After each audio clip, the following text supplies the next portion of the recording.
Sa atong unang pagbasa, gibutang dinhi nga ang Ginoo may warning sa katawhan sa Israel sa ilang paglangay-langay, pagtukod pagbalik sa templos Ginoo. Kay niingon man gud sila nga dili sa ta magtukod sa templo kay unahon na tukod ang atong mga balay. Tinuod yun, nakatukod na sila mga balay nga nindot.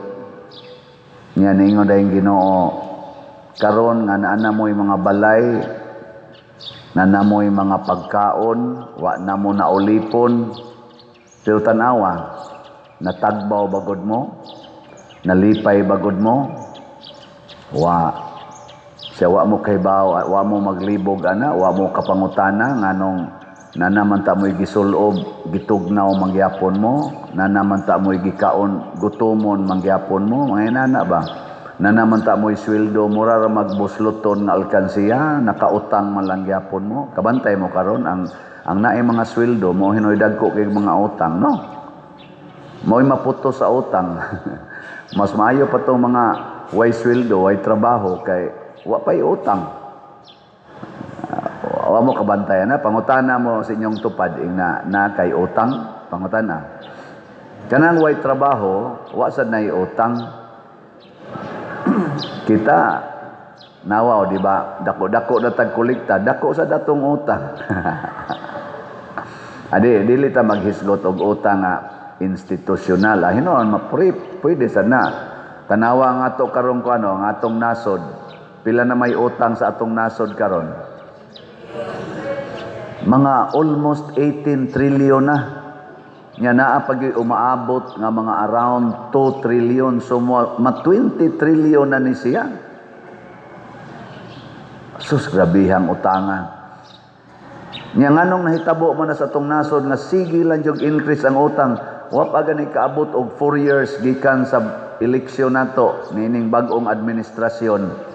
Gikan atong 2022, wala pa kaabot og 4 years beyond 4 years na ba? Wala pa lagi. Wala pa 4 years. Pero ang atong napuno nga utang niabot nag mga almost 5 trillion. Sa ato pa kada tuig sobra sa 1 trillion ang atong increase sa utang. Unya inigabot anig 6 years.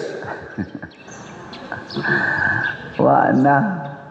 Mura sa danig, nalubong tas baha sa tubig, lubong sa baha sa utang. Unya ang atong income naara kunos mga 4 trillion kada tuig. Unya ang atong giutang zaman.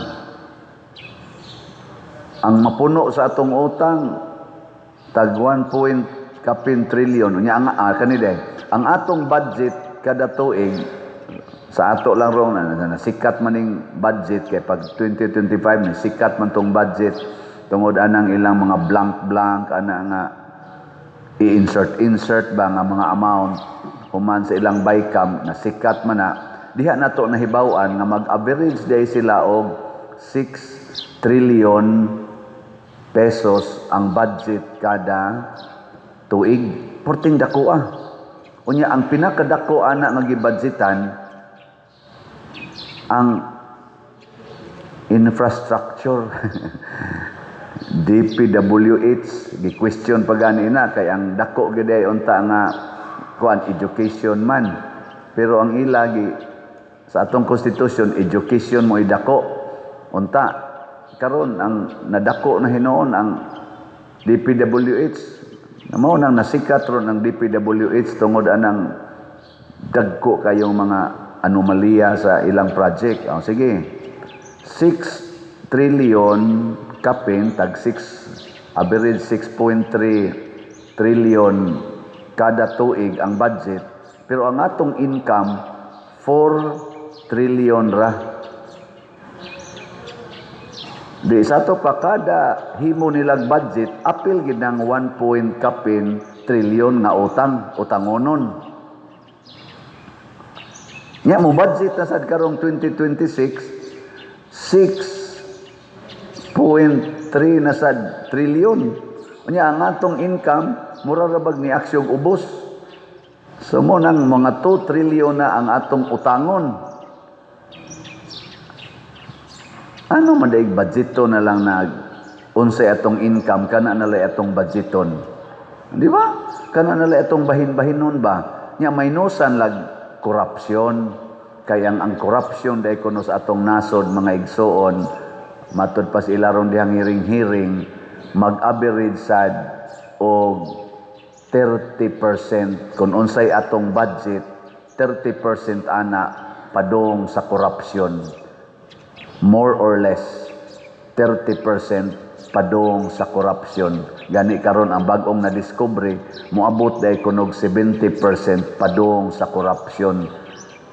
Pero og atong totalon tanan kay di raman ang korupsyon diha sa DPWH, naman say korupsyon sa education, sa military, hasta pagani sa atong kaning mga PhilHealth o kaning ato ganing mga senior citizen, mga PWD, daghamang mga palusot diha, LTO, mga inana, mauna daghan in corruption. So kung ato din ang i-average sa ilang corruption 30% sa atong total budget. Sa ato pa, 30% of 6 trillion, 1.8 trillion maunay corruption.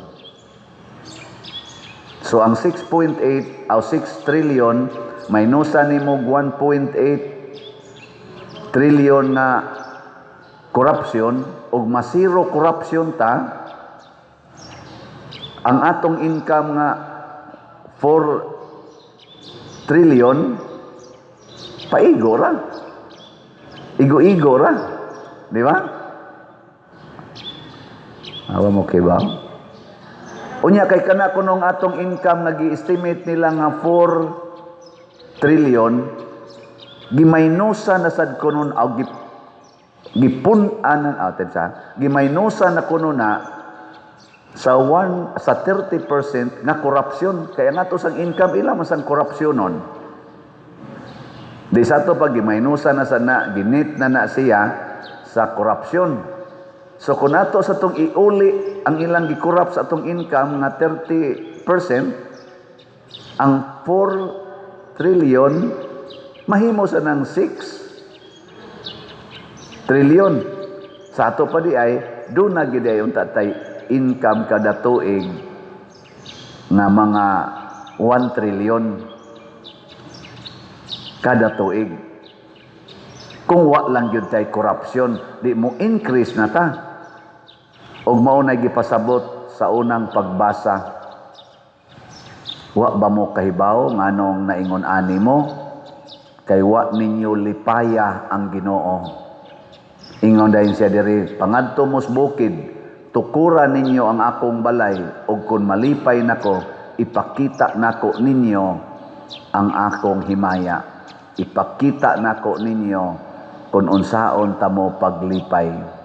Munang ningon ang Ginoo na lipay sa iyang lungsod, matud pas tubag nato sa Salmo.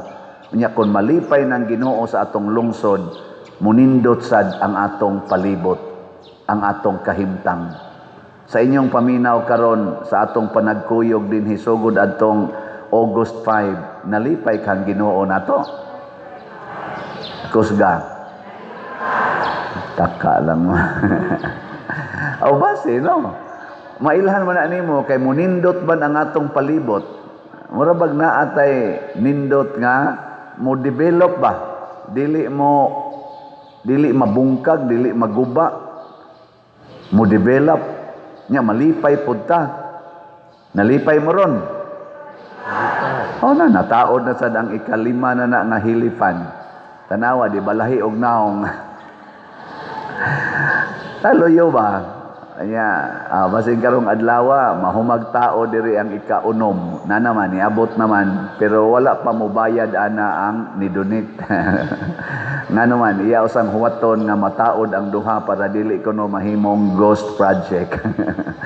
So mo na ato nang iampo nga mudayon tog donate no. Kay di gani kuhaon ta na gikas atong mga slot-slot. Pero hinaot unta. Nya lahi siya naong kay wa na tay stock aning gaunang upat, pero mas advanced to siya.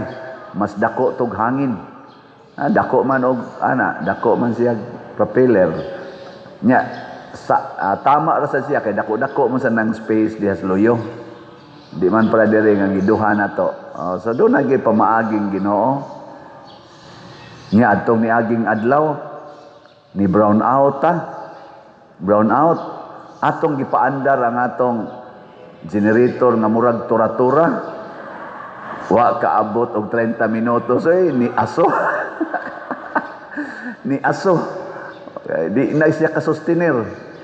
So nag-search dayon ko og namsa ko'y kaila nga supplier og generator, iya tang gikotisyonan og mga 600 kapin 1,050 kBA nga brand new nga generator.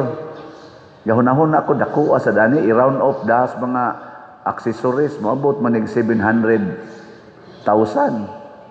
Unsa man atong paliton dili? Bitaw kamoy desisyon unsa man? Kay akong ginahuna ba og mobalik na sa niyang brown out.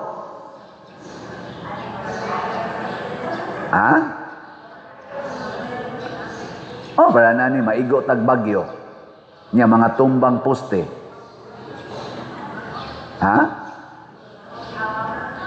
Kadto bitaw pag-abot sa audit, sultihan ta mo dito ko sa San Vicente. Ang audit ko man to no kanang December. Nahitabo sad nga nag-brown out dito nga nagmisa si Bishop Palma ting ito nagkabuang mig pangita ang ngita nila mig migapon kay wa day may generator. So pagka September palit dayon mi og generator 100 kVA dito. Pag abot yun sa audit ang simbahan ra gyud nagsiga for almost 1 month or 2 months. Ang simbahan ra gyud mo'y nagsiga didto nag-charge ang mga takatauhan. Wa ra ba mo bayad? Sige lang charge sobra 300 to 500 ka tawo kada adlaw gikas buntag ngadto gabi. Mo average mi og tag unom ngadto sa 8 ka containers na diesel ang i-feed na mo. Why kolekta? Why kanana? Tong nakaingon ko may ragyong na generator. Karon naghuna-huna na sa ko diri kay sunod-sunod ra bang bagyo. Simbak kong naikalit ba? So ato lang to orderon. Anya ako lang to ignon anam-anaman lag bayad ha. Oy, taga finance na amagin mo diha. Okay mo? Niyango man ang usas mga okay mo ha? Taga finance ha. Yango man, ingo ana man. Di sige. Okay hon tani. Kamong taga online, okay ra mo. Malipay kang Ginoo mo palit og generator? Malipay gina siya kay ato man gi-secured ang iyang misa. Sa ato pa makapadayon tag misa nga way interruption sa brown out. Unya kung doon natay activities para sa Ginoo, mapadayon. Nya dili mo ngit-ngit ang atong simbahan nga mura tag ungo dinhi. Musiga ato mga suga, muandar ang atong ventilation, malipay ang Ginoo. Muna akong i-declare karon atong paliton, ha? Kung atong orderon. Nganong mura pa mong nangaguol? Pila man na kaslots ang 700,000? 7,000 kaslots. 100 man ato per slot. Sige, kinsa ninyo dihay mo donate og tag 1,000 ka slots mo palit sa PPSC. Pitura ka tag 1,000 slots. Sige. Pitura ka tag 1,000. So nagkinahanglan na tag 7 ka donors. So mo na itong challenge sa generator. Nya kada andar sa generator mo andar sad ang gracias Ginoo padong ninyo. Ang nagdonate ani kada tuyok man ika mas daghan na padul kay kada tuyok man. Oy sudan sa kanang andar mas daghan pa nas tuyok. Bitaw mga igsoon, ang atong hunahunaon kanunay ang makaayo sa katilingban. Gi-install na sad ang atong internet, atong mga kaning kamera para sa atong live streaming na nalay usa ka gadget nga kuwang para mulihok na. Bantay mo, yan na tay kamera dire, yan na si kamera dito sa loyo, makita na ng inyong mga naong. Tingali karong simana, karong Domingo makita na mo kung ma-deliver na to ang katong ilang ang sali kanang makina nga ang kadang gadget nga para sa kuan ba sa live streaming ba. Makita niya ng inyong mga naong din. Hibaw mo pila ni kantidad? Naa sa disiyas 100,000.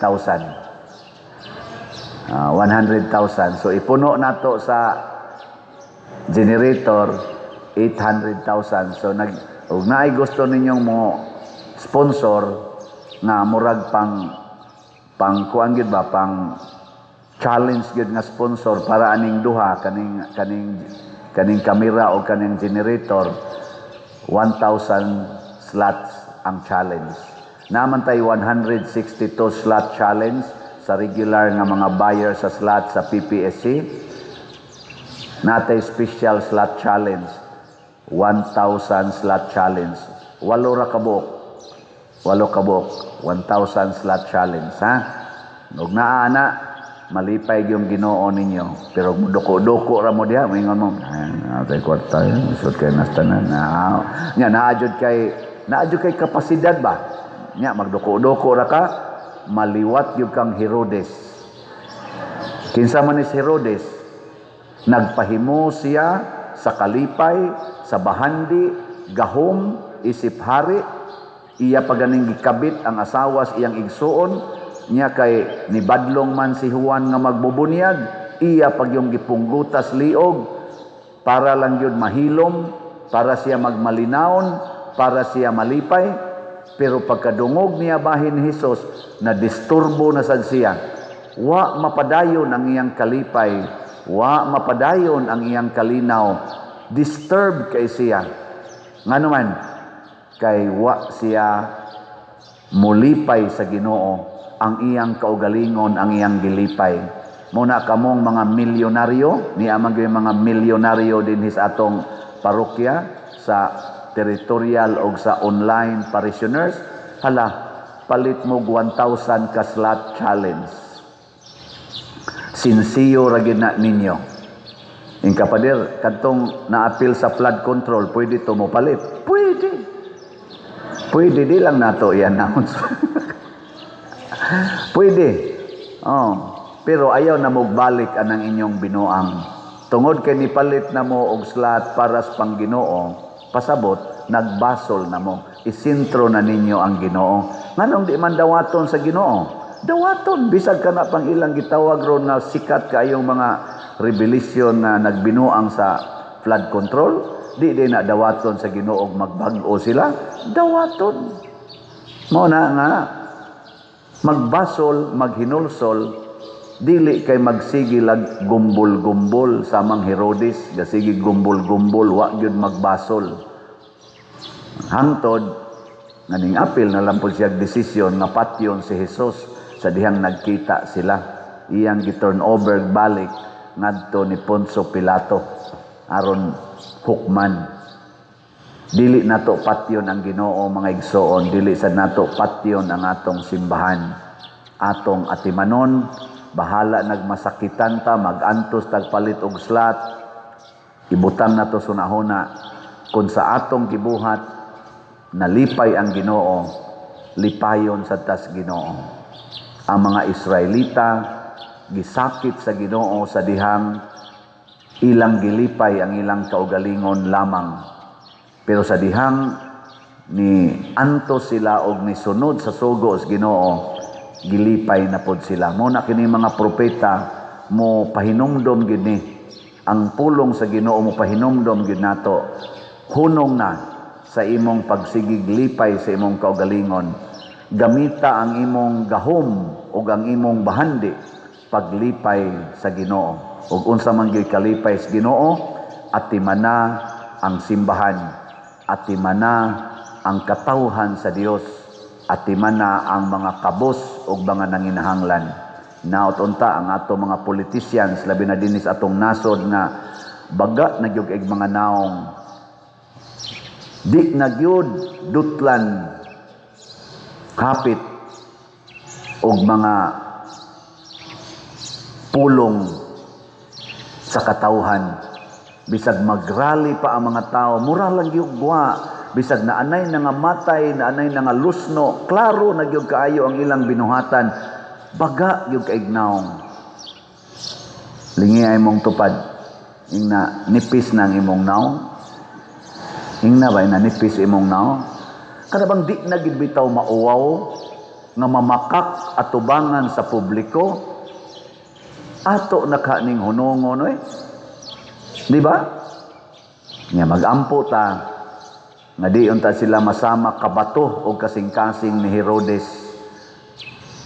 Aron dili ni sila masigig kapresyor kining ilang pagsigig pangawat, kining ilang sigig pangwarta, bunga ni sa way katagbawan na kasing-kasing. Kana bang kasing-kasing nga naghigwaos, kasing-kasing nga way katagbawan o ngano man kayang ilarang kaugalingon ang ilang gilipay dili ang Ginoo. Mao nay warning sa Ginoo sa atong first reading. Sige mog kaon, gutom lang gyapon, sige mog puyog balay, mura ra gyapon mog way balay. Sige mog tigom og kwarta, mura ra gyapon mog way kwarta. Tungod kay wa ninyo lipaya ang Ginoo. Last na lang lingi sa imong tupad. Lingi ingna moapil ko anang 1,000 slot challenge. Ingna moapil ko anang 1,000 slot challenge. Nawa di ba? Wa gyud mo lingi kay ngano man adi ko kaya oy di ko na kaya. Ang imong mindset daan wa na human na. Natapos na. So congratulations sa niingon karon bitaw no. Murag kaya man gina nako. Pwede raman ang 1,000 slot challenge og in 3 months, in 2 months, o di ba? Pwede gani in 5 months, o di ba? Imong humanon ang imong 1,000 slot challenge. Pwede ra gyud. Ana. Mura mo gwa gid kauyon sige na. Manindog na ta.